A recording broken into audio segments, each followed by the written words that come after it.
Hey, and welcome to another Tech Tuesday. This is Chad from Ascension Worship. Last week, we talked about how we've been upgrading our system by putting the Waves internal card into our Behringer wing and then using a Mac Mini M4 to host SuperRack Performer. We got a lot of great comments and a lot of questions, mostly about latency. So today, let's talk about latency. Hey, what do you say? Yes, it's that time again. It's Tech Tuesday. So first of all, what is latency? Well, latency is the added delay you get when you send the signal from your mixer through either USB or Ethernet into your computer to process, and then it comes back. The signal is a little bit behind and can cause some interesting issues. So today we're going to be testing a few different things, primarily the difference between Ethernet and USB, but we're going to do that test on both the Mac Mini and on the MacBook Pro. If you caught last week's video, we talked about two different techniques for getting your audio back and forth. One of them involves the external effects insert on the wing. So we'll also be testing how much latency may be incurred by using that. All right, so how are we going to be testing this? I've seen a bunch of people doing different variations of this. I wanted to create a test that has the least amount of variables involved. So we literally just have the wing and then essentially two interfaces, Ethernet and USB, and that's going to go into our computer. We'll do a test for the Mac Mini and a test for the MacBook Pro. And how we're testing that, you can see on my screen here, we have a few different channels. One of them is oscillator. This is the oscillator one on the wing. It's sending negative 18 dB of pink noise directly into channel one. Channel one has no processing on it, and it is set at exactly 0.0. That same oscillator, that same random noise is also being sent through the USB connection and the Cat5 connection into each computer as we test it. That audio then comes back in on the Ethernet or USB channel, and then when we play them together, we can do what's called a null test. So if we listen to just the oscillator, it sounds like that. If we listen to just the Ethernet, it's the same pink noise. But when we put them together,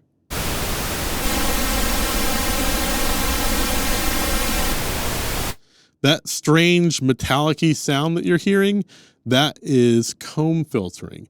It's the exact same audio, but there's some sort of difference in time between the two.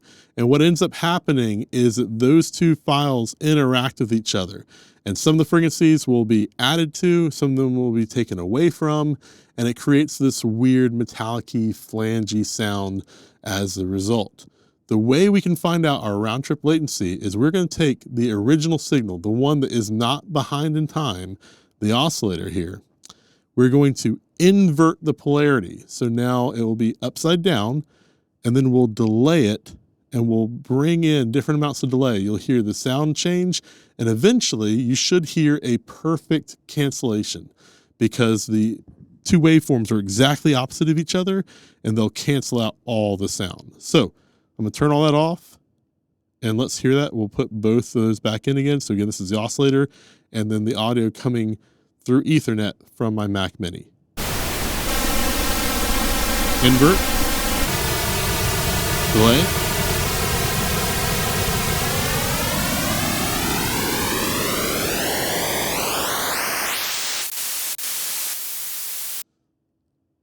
there you have it. So in this test, 181 samples, which is roughly 3.77 milliseconds of latency between those two channels. And now if I mute either one, our audio comes back. But if they're both on, canceling each other out, we've got a completely nullified signal. So let's then take a look at our chart. I've already done all these tests. I'm not going to make you sit here and watch me do it because it took a while. But what we have here is this first section is all of my tests for the Mac Mini M4.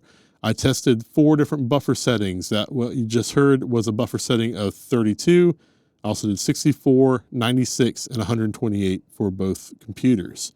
So going through the direct Ethernet connection, meaning there is an Ethernet port built into the Mac Mini, we were able to get the result of 3.77 roughly milliseconds of latency at that setting. And you can see at 64, we got 5.1. At 96, we got 6.44. And then at 128, still not terrible, we got 7.77 milliseconds of round trip latency. When we tested the insert, so again, you can see on here with the Ethernet connection, we're going through the external effects plugin. We were sending out SoundGrid 2, receiving back on SoundGrid 2. We did the same test, and we were able to find out that there is a difference of 1.15 basically milliseconds of latency that you add when you go through the external effect insert. And that is the same across all 4 tests. So that is dependent on the wing, not your hardware. So that's why we're getting that same result every time. We then also checked with a USB adapter. This is about a $15 cable creation USB-C to RJ45 network adapter. And I was interested to find that that had 0 effect on our test. We got the exact same results using that as we did with our built-in Ethernet connection. We then switched over to using USB, and the USB results are kind of all over the place. I would be able to plug in, get a null test going, unplug, and immediately plug back in and get a different result every time. Sometimes the wing would kind of freak out. It didn't like the unplug and replug thing. And sometimes I had to kind of toggle the USB connection on the wing to get it back. So take these numbers with a grain of salt, but we were able to get the exact same difference between the Ethernet and the USB connection on all 4 tests at 2.04 milliseconds of additional latency when you go through USB compared to Ethernet on the Mac Mini M4. All right, moving on to the MacBook Pro. We did the same test as best as we could.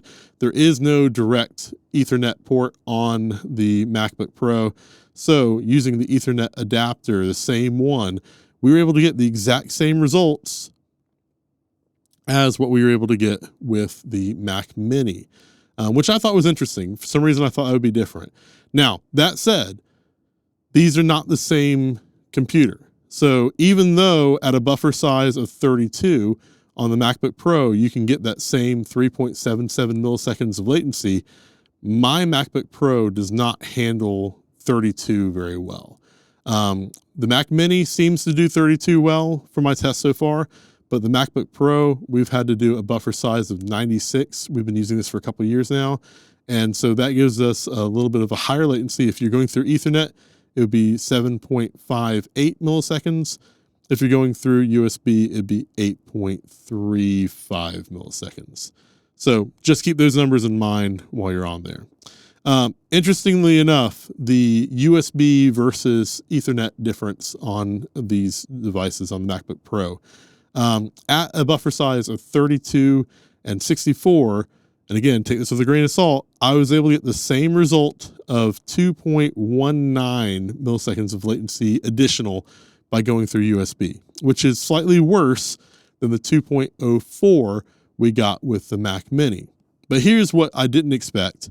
At 96 and 128, I got slightly better difference. It was still bad. It's still more latency to go through USB than Cat5, but slightly less of a difference with 96 and 128 on the MacBook Pro than even the Mac Mini M4, which I thought was very interesting. But again, those USB numbers are kind of finicky. So what does this mean practically? Well, for me, again, for the past 2 years, we've been using the MacBook Pro with a buffer size of 96, and we've been doing that with USB. So that is a number of 8.35 for the latency that we've been doing. And I was skeptical about this when I first got into it. I didn't commit to it. The very first thing that I did was when we had this available, I was ready to trash the whole thing. And then I got our drummer up there and I said, hey, tell me if this feels okay. And he couldn't tell the difference. And since that time, I've used it with multiple drummers and multiple bands, and I haven't had any complaints from the drummers. And the drummers are the ones that are going to most likely feel that latency if it's behind, because they're going to basically hit their snare and then hear it slightly behind time. Well, at 8.35 milliseconds, I haven't gotten any complaints, and I've switched back and forth and no complaints. So that said, that's the number I've been able to get with my MacBook Pro. So far in my test with the Mac Mini, I've been able to do this lower number here of a buffer size of 32 with Ethernet, which brings us to 3.77. So I should be able to get the same performance I did before with 4.58 less latency than what I had before, which already was working fine. Which is exciting, because one of the things that I want to try is using a plugin like N-Trigger Live, which adds 1.5 milliseconds of latency for the detection to work. So I can do that and still have less latency than what I had before. So the question for you is this worth it? I spent $200 on the card and $500 on the computer. It was on sale. I think it's usually $600. So basically I'm getting a little over 4.5 milliseconds less latency. I'm also getting 16 more ins and outs. And I have the ability, like I showed in last week's video, to hook up the SoundGrid network. So if I want to connect another computer as a multi-track recording device, or as a track rig, or our keyboards rig, we can do all that with this connection that we couldn't do with USB. So I would love to hear your comments. I hope that was informative. It was very eye-opening for me to do. If you have any questions, leave them below. And until next time, have a great week. Again, this is Chad from Ascension Worship. I hope this has been helpful for you and your team. Come back here every Tuesday for new information.